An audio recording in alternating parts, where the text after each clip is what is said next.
Well, hello and welcome to a special edition of Financial Earning. On today's video, I sit down with Matthew Schultz, the co-founder and executive chairman of CleanSpark Inc.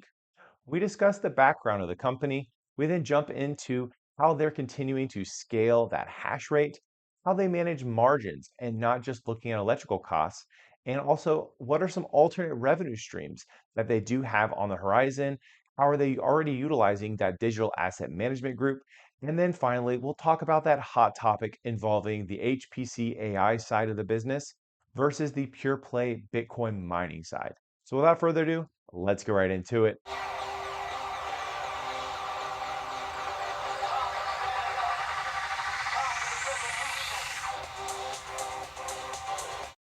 So Matt, appreciate you taking the time to come on this podcast with me. And I just want to get to know you a little bit better and then also kind of understand the vision of what you guys have going for CleanSpark for the next few months and years to come. Okay. So first question, more of a personal question. What is it that drove you to Bitcoin mining itself? It's kind of a long answer. Zach and I worked together. We built an energy technology company, and we built distributed energy resource management systems. So it's kind of a mouthful, but the more common vernacular is microgrids. So think, the U.S. power grid is the macro grid. Microgrid would be just that, a small version. So military bases, U.S. embassies, and then we started to expand that into commercial operations. So have always had kind of an affinity for responsible energy management. As a father, big family, recognizing that we do a pretty poor job of stewardship of the planet in most energy endeavors.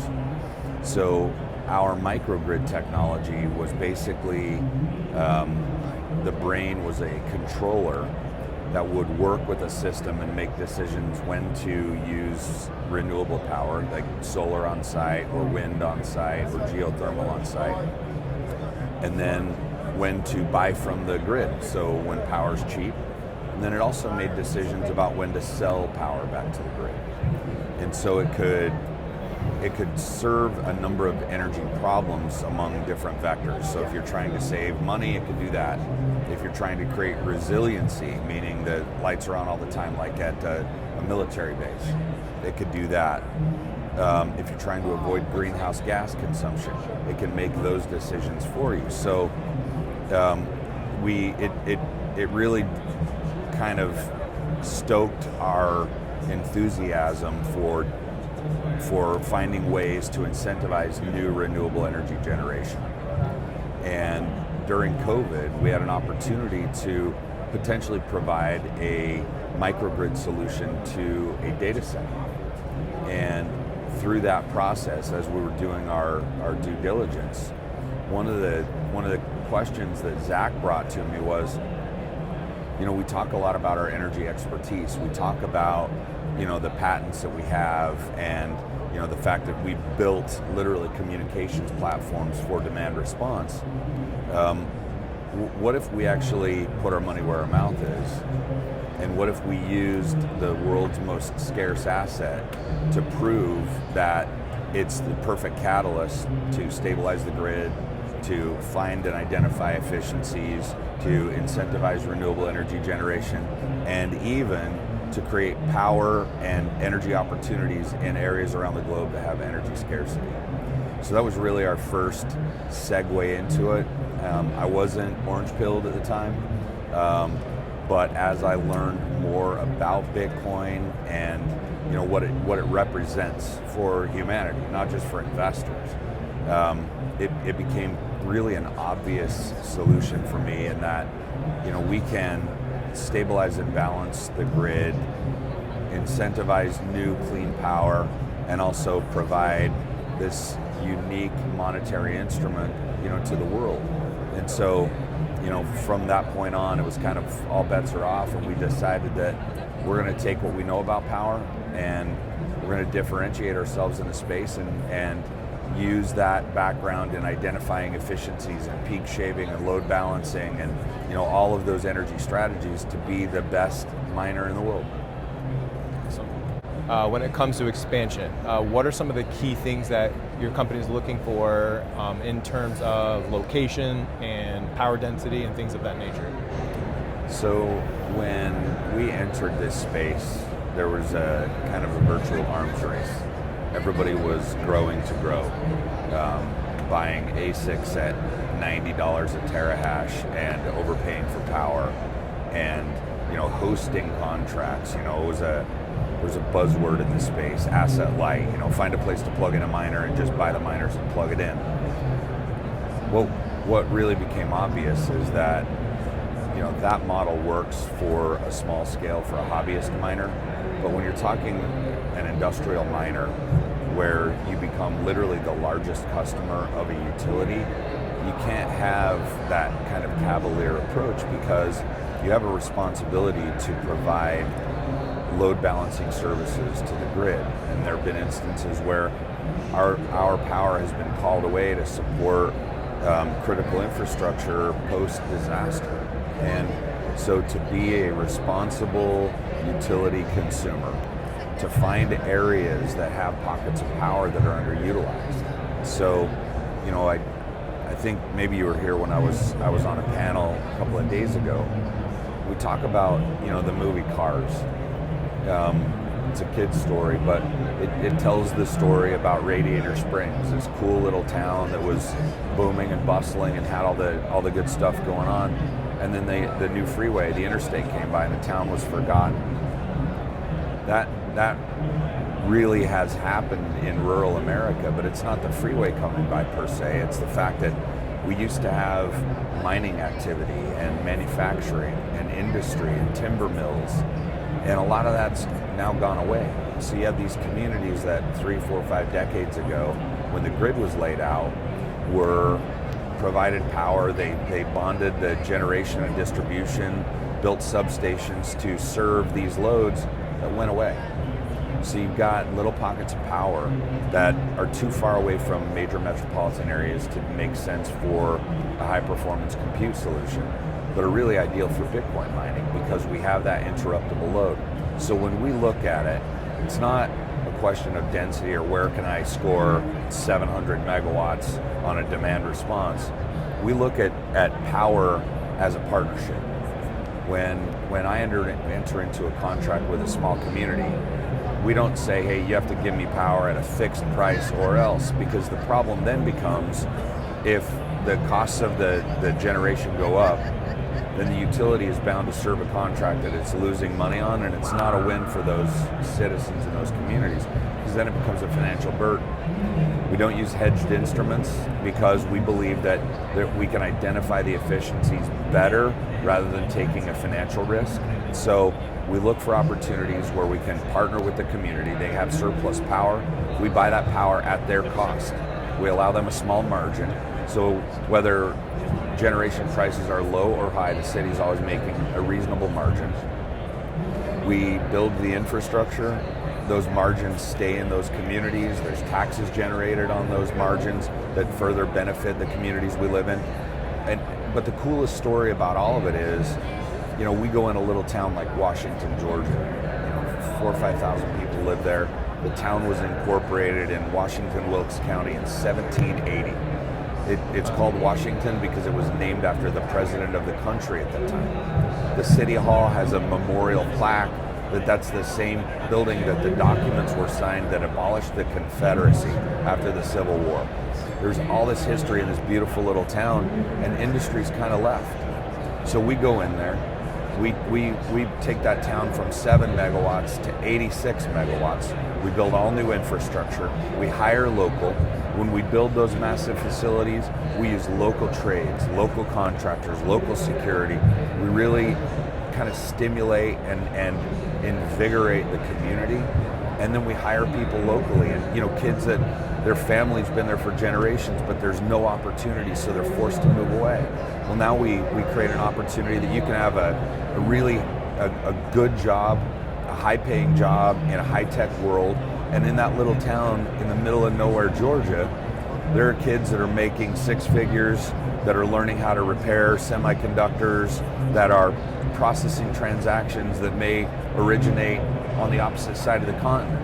But because we're processing the transactions on that block, we derive revenue and it benefits these small communities. So I know it's a really long answer, but we look for opportunities where we can make a positive impact, because there's a huge difference in going in the back door and negotiating a power contract that puts a burden on the balance of the community and the ratepayers that they have to pay demand response if they want my power back.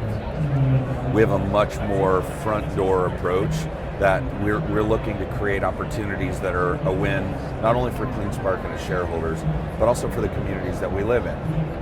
And the net result of that is we have a team of people that now receive inbound calls from rural communities all around the country saying, saw what you did here, how can we duplicate that in my town? So it's an entirely different approach, and it's one that's really been beneficial for CleanSpark to allow us to grow to the scale that we have. Awesome. Now, follow up on that. I know you've done some green space activity, from the ground up, putting in all the infrastructure and everything like that. Like you mentioned, for some of these pockets of utilities where it makes a lot of sense. With the global hash rate continuing to increase, there's some smaller private companies, or it could be even publicly traded companies, that maybe they have these less efficient miners, and they're at the point where their margins are in the negative, and they just don't have the capex, they don't have the free cash to be able to kind of scale up and get to those more efficient miners. In the past, you've already acquired some of those private companies and kind of, I'm assuming, replace a lot of those rigs with the more efficient miners. Is that still one of the many levers that you guys are looking to pull in the future? Absolutely. We have, there's a guy on our team, Duncan Poe. He's not here this week, his wife just had a baby, so he's a brand new dad. But he leads our growth team, and we have a lot of initiatives where we work with existing miners, public and private, where you're exactly right. They got into the business 3 years ago. They borrowed and leveraged everything to put the newest, latest, greatest infrastructure, and they loaded it with miners that at the time were great, consuming 34 joules per terahash of energy, and being really better than the prior iteration. So they've got good power contracts, they've got good infrastructure, and now they've got miners that, unless power goes near zero or negative, they can't make money. So that creates a question for a small miner, and that is, do we reload and take on that new capex burden to refresh a fleet so it's now economically viable, knowing that hash rate is going crazy? The president's two sons have now announced they're going to jump in to mine Bitcoin. Everybody wants to be a Bitcoin miner. Or does that private miner say, listen, I've had a good run, my machines have paid themselves back, I've made great return on my investment. What if I were to partner with a company like CleanSpark, take a few chips off the table, get some cash back, but maybe get some stock in CleanSpark as part of the acquisition, so I'm still involved in the space. And as a publicly traded company, that has a tremendous amount of value, because it allows somebody to still remain an owner and be part of what they built, continue the Bitcoin dream, but relieve the burden of that massive capex cycle every 3 or 4 years. So we see a ton of opportunities for mergers and acquisitions. There's a pretty robust market, and then a lot of my peers that have less efficient fleets that didn't make the capex call on newer miners have now started to talk about high performance compute and artificial intelligence. It's the jury's still out on where those hyperscaler contracts come from. If I guess if they actually materialize. I was on a panel this week and somebody said, we're converting our Bitcoin mining facility to AI because the returns, the margins, the multiples, a Bitcoin miner right now 3 to 5 times, and on AI it's 15 to 30 times. So it seems on its face like it's some kind of a panacea, but in reality, the capex to get there is 15 to 30 times. Yep. So shareholders get all excited and think, okay, we're going to be worth a lot more money just because we changed hats. But it's not just changing the hat. You have to rebuild your infrastructure. You have to have different power. You have to have different equipment, different machines. And then you look at the companies that have taken on the approach of GPU as a service. A year and a half ago, the Hopper 100 from NVIDIA, that H100 was the newest, latest, greatest thing. And just 2 months ago, Jensen Huang said from stage that once they start shipping Blackwells, they won't be able to give H100s away. So what about the miners that spent $50 million or $100 million buying H100s to put on racks for GPU as a service, and now those are terribly inefficient and have no viable use case other than edge compute. So now the ROI has gone from $8, $9, $10 an hour to 85 cents to $1 an hour because of the lack of efficiency. And so what Jensen Huang said is that they expect to cut Moore's Law in half for the next half a decade, which means that CapEx refresh cycle is even faster than what it's been before. The contracts, who knows what those look like, because Zach and I think we're the only Bitcoin miner that actually ran a data center. We had traditional data center customers, and we fired them all. We converted it to Bitcoin mining because you don't have MSAs that if you fail to meet certain uptime criteria, you have to rebate all the fees and you end up losing money. So I think there's going to be a lot of opportunity for additional megawatts if this kind of panacea of high performance compute that's waiting at the door doesn't come to fruition. There's going to be a lot of megawatts and empty racks that are available for a company with a really lean, efficient operation and really strict, prudent capital strategy. That's a great point in terms of really the redundancy factor. So any of the companies that are moving into the HPC AI side of things, they have to be able to commit to those customers that are now on contract that they can get 99.9% uptime. And what does that infrastructure look like? And what does the refresh rate look like for that type of industry? So I do think that there's quite a few additional quirks that are involved with that side of the business. And then another thing that I think is really interesting, as you're a Bitcoin miner, but you're also hodling a significant portion of what you're mining, that actually allows that value to continue to appreciate, as we've seen with the price of Bitcoin. So, maybe the HPC AI is getting a little bit more in terms of, margin or, a certain amount of revenue stream. But that revenue stream isn't going to be growing unless they buy Bitcoin with that revenue stream.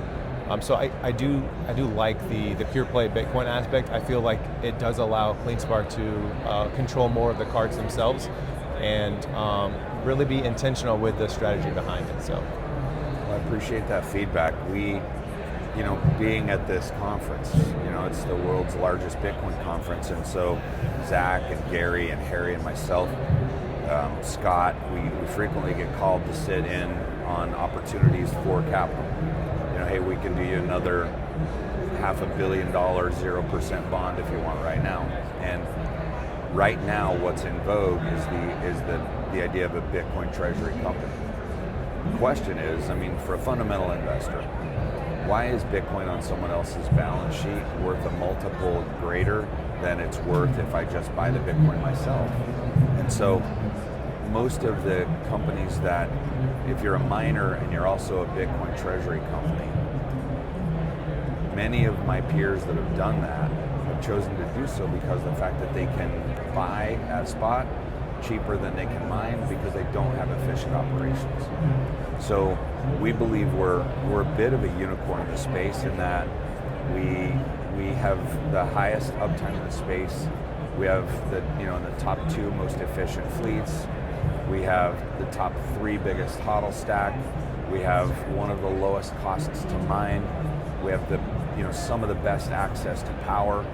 So when you look at all of those metrics and you average it out, we stand alone. And so if an investor, whether it's an institutional investor or retail investor, is looking for Bitcoin exposure, and maybe they don't just want to directly own Bitcoin, but the fundamental question is, why is a Bitcoin on someone else's balance sheet worth 3 times more than Bitcoin itself? And what CleanSpark offers is a leverage play on Bitcoin, and that's why the HODL strategy is important. We have 12,500 Bitcoin. We mined every single one of those in small rural communities by our team members, and we hold those on our balance sheet at significant margins. Last quarter, we ran through periods of power that historically we would have curtailed. Because our fleet is so much more efficient, we were able to run hotter, and we messaged to the industry that we're now no longer managing to a power price. We're managing to a profit margin. And as one of the only industrial miners with scale, we trade $500 million a day in equity, so we have access to all the capital we need, but we've chosen to take a different path. We're going to use that HODL to generate more. We're going to sell a percentage of our production. Because we know we're selling production, we take that, the coin that we plan to sell anyway, and we write short-dated call options, so we generate additional premiums on those 5-day calls, that if it gets called away, great, we're going to sell it anyway. If it doesn't, we get the premium and then sell the underlying coin anyway. So we've generated this strategy that we're not dependent on an ATM. We don't even have one. We're not dependent on equity financing of any kind. We're not dependent on debt. We've achieved what we like to call escape velocity, and that really means that we have a sustainable enterprise now. So, with all of the enthusiasm and excitement about Bitcoin treasury companies and the Trumps and strategy and Jack Mallers and the Cantor SPAC and all this stuff, God bless them. We really, support and encourage that. I love the idea that many of my peers are pivoting to AI. Please do so. We feel really very confident knowing that we're the best at what we do, and we're going to continue to grow, not just for the purpose of growing, but for the purpose of creating value. And if and when we see those opportunities, you're going to see us continue to roll up. And one of the things we talk about is we're 50 exahash sometime in the next few weeks, but we've got the scale, we've got the machines and the options to get us well beyond that. Yep. And we'll do that if, when, and where makes the most financial sense. So you mentioned managing on margins. What is an ideal return on investment when you're looking at your ASIC fleet in terms of either replacements of the rigs or for scaling up at specific sites? It's an interesting question. We took a fairly significant impairment a year or so ago by accelerating the depreciation on our rigs. And we did that because of the fact that in the prior cycle, Bitcoin miners were selling $70, $80, $90 per terahash. When there was this arms race to get there, we went counter-cyclical. So we bought some of those machines to maintain our growth, but then we waited. When Bitcoin in November of 21 peaked out at 69,000, there was this mad dash to borrow money, buy machines that would be delivered in a year. People were putting 50% deposits on machines at $90 a terahash, and we just decided that was insanity. So while many of our peers were levering up to buy Bitcoin at $60,000 a coin at the time, we sold all of our HODL. Got excoriated on social media. They said we didn't understand Bitcoin, and we were taking advantage of the space. Well, 69 was the peak, and it dropped to 15 afterwards. But we liquidated that HODL, and we sat on the sidelines and we waited. And when so many of our peers, the other miners that made all the headlines during those periods, when the deliveries came and the 50% balances on machines were due, nobody was there to pick them up. So we started buying machines that were ordered and deposits made at $90 a T. We were paying $15 or $16 a terahash. That's amazing. So we had some older machines that we bought prior to that. We paid a premium. We then waited and bought machines far more efficiently than our peers. But then we accelerated the depreciation on everything because of the fact that you spend $80,000 or $80 a terahash on an older generation machine, and now we're buying brand new, much more efficient stuff at 15 a T. If one's on a 5-year straight line depreciation schedule, and I try and explain to a shareholder why this one's still worth $60, it doesn't make sense, right? Right. So we took that impairment, we shortened the depreciation schedule on all of our machines, but the idea is, we like to target that the machines and the infrastructure, so our immersion capex and everything pays for itself in much quicker than the depreciation cycle. But now as we're identifying new efficiencies and adding technology, we're getting more juice out of the squeeze. So that also contemplates that ROI would assume that when you mine a Bitcoin, you sell it. So we have the added benefit of holding that Bitcoin, and I think the vast majority of the 12,500 coins we hold, we probably have on our balance sheet at sub $30,000 each. So there's also that kind of margin that doesn't get factored in on a financial statement, right, until we monetize that Bitcoin. So kind of a long answer, but I think it's important to identify the fact that we're differentiated from a miner that mines and sells the same day, and we're also differentiated from a miner that mines terribly inefficient, but goes out and borrows money to add to a HODL stack. We try and be the, with all due respect, one of the sell side research analysts that was at our industry event last night that you joined us at, by the way, thank you. Thanks for having me. Made the comment that it seems to me that CleanSpark is the only adult in the room.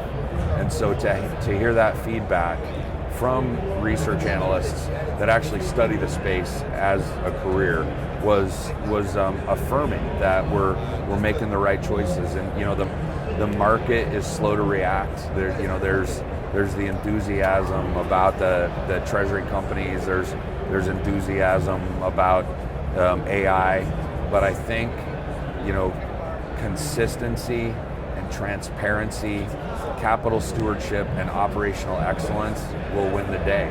Bitcoin is not a short-term asset. We don't see it as a short-term asset. This is the future. So since we aren't using equity for any reason, we're not raising capital to grow. I know a lot of our retail shareholders get frustrated that the stock hasn't gone parabolic yet, but we're not really worried about that because we know what the long-term value is. So for a shareholder that's an investor looking for a return, that's the guy we're building the company for. Somebody that has the patience to grow as the industry matures, and I think our strategy is proven out. I couldn't agree more. One thing I just wanted to highlight, you're talking about the depreciation and how you guys have shifted that. I think that's really critical. So if you're an investor and you're trying to compare all the different Bitcoin miners publicly traded and kind of try to understand how to compare apples to apples, I think it's important to really understand how are those other miners accounting for their depreciation on the balance sheet, because it's very difficult without full transparency of these different companies to really be able to run a proper analysis. So I do appreciate the transparency that you guys have in terms of your depreciation and a lot of the other factors that you guys do. Also appreciate that you guys continue to provide those monthly updates for shareholders. I know some of the Bitcoin miners in the sector have decided to kind of move away from that. But I think as an investor, it's great to be able to continue to see that forward progress. So I appreciate that. Well, I appreciate that feedback, so thank you. It's this industry, it's such a nascent space. There's no second generation Bitcoin miners, right? I mean, it's only been around for 15 years, so there aren't any experts per se. But what we have identified is that in order to have institutional credibility, and I think our institutional holding is now greater than 70%. 3 years ago it was 5%. So obviously the transparency message is landing with the so-called smart money. Right. But it's frustrating for me personally to see metrics in our industry change from month to month on other mining companies' monthly updates, if they still choose to provide those, because they cherry pick metrics that look favorable. And you can't say, hey, our Bitcoin yield was X this month, because Bitcoin went up and you weren't in an ATM, and the next month Bitcoin goes down and you're leaning into the stock, and all of a sudden that metric disappears from your monthly update.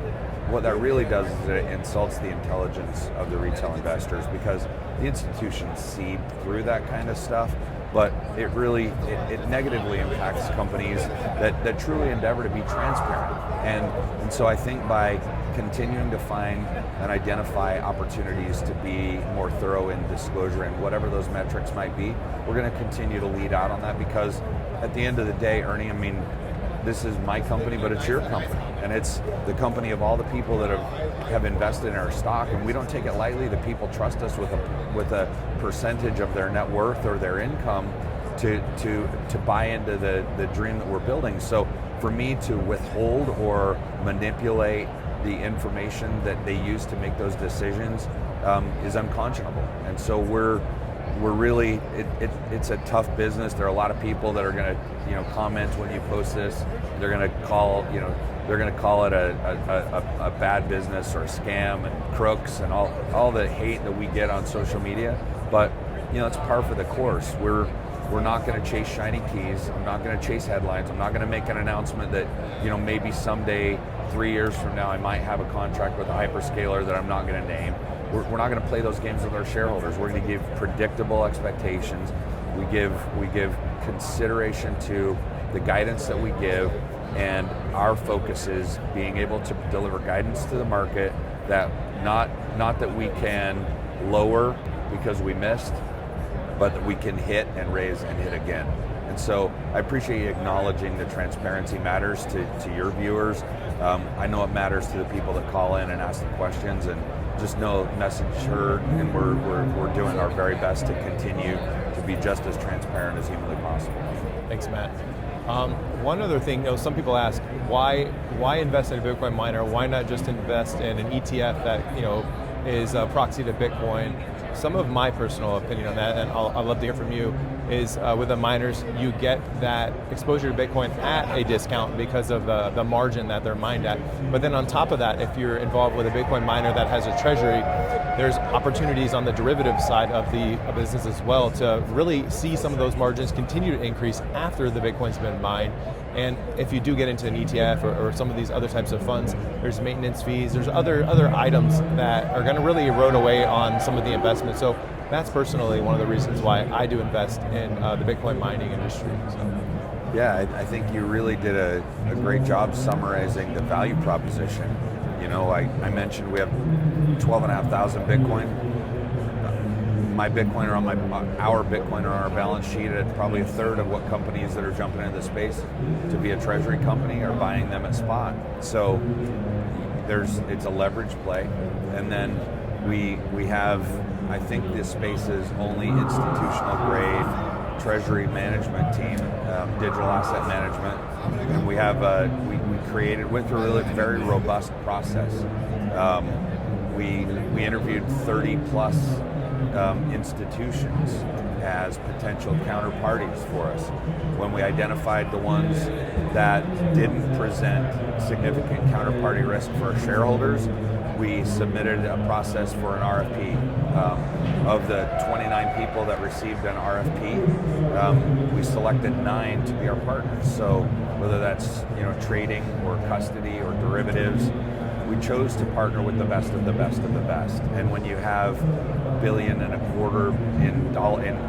value of Bitcoin, generating just a small yield on that every day is a significant figure. So we've got a team of guys under Gary's purview. Rory leads our digital asset management desk, but it's very thoughtful in our approach. It's completely risk averse, but what that ultimately does is it creates another revenue stream, another line of profit for our investors that probably haven't been considered by a lot of other miners, especially miners that mine it and sell it, because then you're just valuing the company based on that transaction. So, we're very, very bullish on the underlying value of Bitcoin, so we hold it. And when we announced a month ago that we were going to start to sell a small portion of our Bitcoin to cover OpEx, I got just roasted online. Clearly you don't believe in Bitcoin, you're an idiot, whatever. But if you look at where CleanSpark is valued, we have a market cap under $3 billion. Our net asset value is close to $3 billion. So I really am bullish and value Bitcoin, but I'm more bullish and I have a greater valuation on CleanSpark's equity. So to sell CleanSpark stock at today's market price in order to keep Bitcoin that I can mine at a 53% margin is punitive to my shareholders. We're unwilling to do that. So that's really the function behind that strategy. So when you compare it to an ETF is really owning Bitcoin without the hassle of having a wallet or dealing with a hard wallet, a cold wallet, a Coinbase account. It's just a way to hold Bitcoin without holding Bitcoin. Investing in CleanSpark really is a leverage play on Bitcoin, and we have been very transparent and clear on our HODL strategy, so you can make an informed decision about that investment in the days and weeks and months that you choose to hold the stock. I just want to say I do appreciate the transparency and the strategy of going ahead and sustaining operations through selling just a portion of that Bitcoin. When the margins look good, you're still able to continue to HODL the remaining treasury, right, and also look for opportunity where it makes sense strategically to scale up, if it's the hash or just start to acquire. There's definitely a difference. There's a variable between just continuing to plug in new miners versus acquiring existing miners. It does help accelerate that market share of overall global hash. So I do appreciate sustaining the operations through the selling of Bitcoin. So again, as a shareholder, it's what I was looking for. So I was really happy to see that. Nice. Well, we appreciate it, and thanks for I've watched some of the stuff you've done and appreciate the coverage that you provide, and the thoughtful perspective that you have. And I appreciate there have been times that we've made an announcement or made a decision that you've been critical of why we've done things or why we wouldn't do things a different way. I appreciate that, and know that we hear that, we think about it, we analyze it, we talk about it.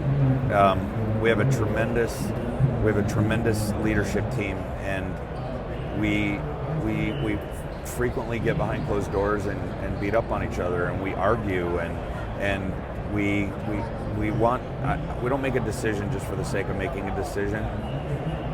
If we're going to change a strategy and somebody has an idea, then they're going to have to sell that trade to the balance of our team, because what we recognize is that in this industry, we wake up every morning and we have to decide whether or not we're going to rebuy the trade that we have, and that is our company, and that is our HODL position, and that is our capital strategy.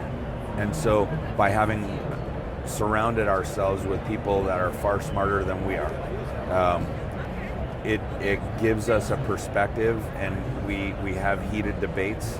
But what we found so far is that once we get buy-in from everybody, ultimately it proves out to be the right decision for the best interest of our shareholders.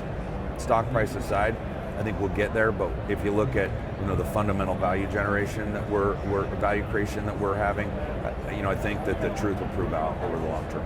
So, last real question.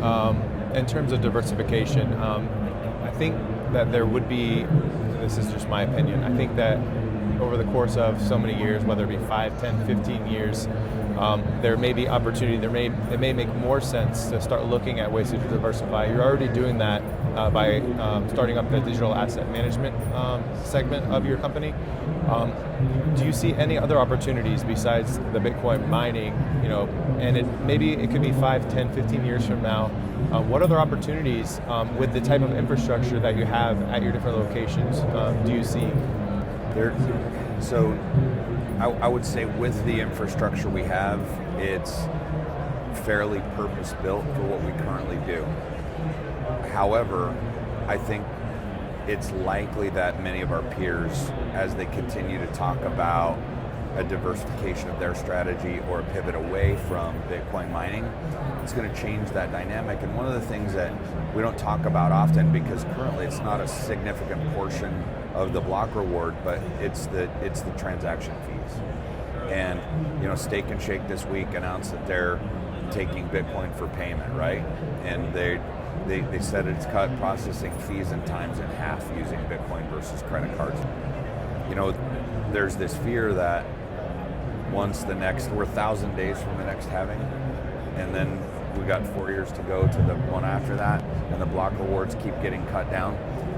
What that does is it forces efficiency in the way that was designed when Bitcoin was created, when the white paper was published.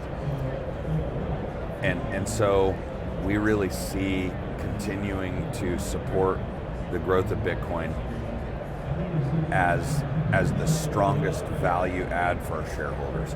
Now, aside from that, are there opportunities to be involved in settlement or transactions? By all means. Are we limiting ourselves to only Bitcoin mining? No, but right now this is the right move. This is the right strategy for us. So we're very optimistic about the future. And every time I hear, one of our peers is going to focus on a hyperscaler contract, inside I'm really joyful, because it's that much more hash rate that goes away, that we can do more efficiently, that we can identify opportunities. So, I wouldn't perceive CleanSpark to be focused on anything outside of our current space right now, but just know that there are opportunities brought to us, I would say on a weekly basis. Hey, would you be interested in participating in exchange? Would you be interested in, name the opportunity? I think for us, like, next step would be, it's very important for us to support core dev. So I would guess that within a very short period of time, we'll formally employ a core dev person to support Bitcoin's development. That's important to maintain the integrity of the network. And currently there are too few people doing that. So, we certainly plan to do what we can to support the network, and so I think you'll see that coming. But I'm excited to see that the most popular call option on Bitcoin a year out is now 300K. So apparently there are more people than just the bullish folks in this little booth that think Bitcoin's going to go somewhere. So, we're pretty laser focused. I sent out a message on Twitter that Confucius says a man that chases two rabbits catches neither. And so, I get a lot of grief from some of my peers that are doing AI, that are creating AI pictures of themselves with two rabbits. Good for them. All in good fun. I appreciate it. We'll just continue doing what we do better than anybody else. Absolutely. I think you hit the nail on the head when you talked about how the GPU side, these NVIDIA chips continue to come out, every few years with more and more. I think as more industries start to try to get into the database side of the business, I think that they're going to have some shortcomings. I think there's going to be a lot of struggles early on. And what's nice is focusing on what works well, a well-oiled machine, that's this Bitcoin mining business, that allows you to really learn from those struggles from either peers or just other companies outside of mining that are also trying to get into that. So having that opportunity to kind of learn and not be at the expense of your shareholders or of your company, I think that's a really good thing to see. And then I love the fact you're talking about the transaction fees, because as more and more of the halvings take place, there's going to be less Bitcoin available to based on that same hash. So having the transactions continue to increase, I think we'll see an increased amount of margin on the transaction side versus just the Bitcoin mining side. Most definitely. I mean, you think about it, 16 years ago, the block reward was 50, and then 25, and then 12 and a half, and 6.125, and just the rewards get less juicy, and that forces efficiency. The companies that can't compete aren't here anymore. That's going to continue, and I'm okay being the last one standing. I'm okay with people taking pot shots saying, you don't understand AI, go get a contract. Listen, we've scaled this business, and there's not been an opportunity we didn't thoroughly investigate, but the counterparty risk, the CapEx requirement, the exposure of our shareholders for what happens when you fail to meet the terms of an MSA, or when a counterparty pulls out of a contract, then what? we think we've done the best job of risk mitigation and aggressively growing the company that we can, doing what we know best. And you talked a lot about efficiency side, and I'm going to get a chance to talk to Taylor a little bit later on. We're going to do a virtual interview later, but immersion mining, you guys have a lot of open purchase orders, a lot of call options on immersion mining, which is the latest and greatest in terms of efficiency. You guys are looking to scale some of the green space, but you're also converting some of the existing air-cooled ASIC rigs over to be able to take on that immersion style. So from an efficiency standpoint, you're not settling with current margins. You guys are continuing to look for opportunity to kind of scale that margin. And then what does make it really nice is in the event that you need to curtail, whether it be for weather events or just anything really, you have the opportunity to kind of select specific locations and keep those high margin, efficient rigs running. So I do see that as a shareholder, and I love the fact that you can see a lot of those purchase contracts available in the filing. So, you know, we were in a meeting with another major miner, and they talked about the fact that they're investing more in air-cooled than immersion-cooled, and their thesis is that immersion-cooled is more expensive and more difficult. And Taylor said, I apologize with all due respect, but I fundamentally disagree with that. And the response from one of our big competitors was, not everybody has Taylor Monig, who is the smartest guy in the world when it comes to immersion cooling. So that statement right there, Taylor's not going to tell you that when you talk to him, but he's an example of surrounding ourselves with people that know far more than we do and that are pot committed to every decision that we make. And so we're now building immersion for the same price that we can build air. And that gives us the flexibility that when power prices are low and Bitcoin prices are high, we can overclock those machines and get more juice out of the squeeze, which is not all that uncommon. We can just do it more efficiently. But what really is less common is when Bitcoin price is under pressure and the temperatures are high and energy costs are peaking because of a cold storm or a summer storm or an ice storm, we can also slow those machines down and increase the efficiency to expand the margin by decreasing the output.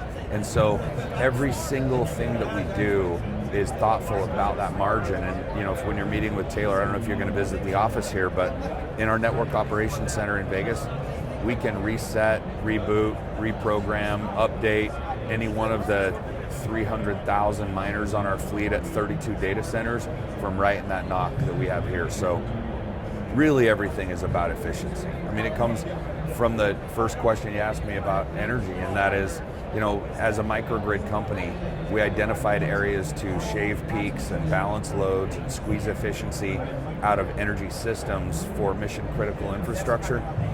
We use that same methodology for mining Bitcoin. Where could we find a little bit more margin, a little bit greater efficiency, a little better use of something, whether it's personnel or energy or infrastructure? We're always looking for that, and we're really starting to see the fruits of that. Well, I appreciate Matt taking the time to really meet me and have this conversation, a really good, candid conversation. So it's been a blast. It's great to meet you. Great to meet you too. Thanks, Ernie. Right. Thank you.